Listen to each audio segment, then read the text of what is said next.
Recording studio Saharsa.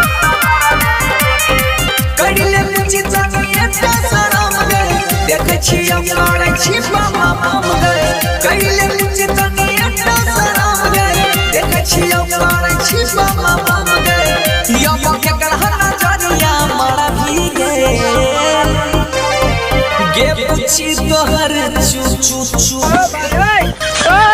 गे पूछी तोहर चुनरी नहीं संभारो सही के ना संभारवे गे पूछी तोहर चुनरी नहीं संभारो सही के ना संभारवे गे पूछी तोहर चुनरी नहीं संभारो सही के ना संभारवे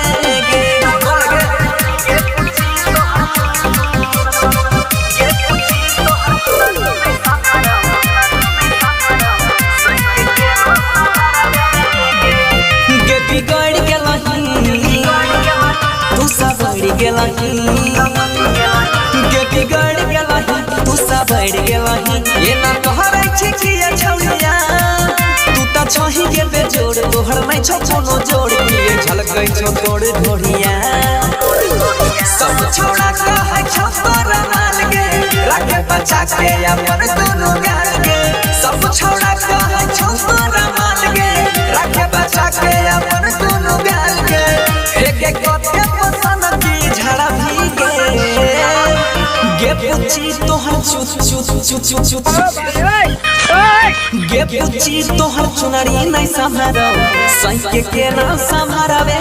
गे पूछी तोहर चुनरी नहीं संभारो सही के ना संभारवे गे पूछी तोहर चुनरी नहीं संभारो सही के ना संभारवे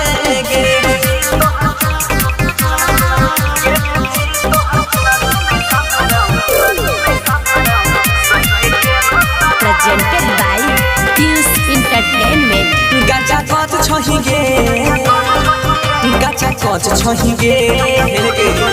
गाजा कत छही गे गाजा कत छही गे बड़ा मन छही एक पीस हेके बिजली के तारिए ना मुसकी नहीं मार तोड़ा देखिए के बढ़ी जाय छै खीस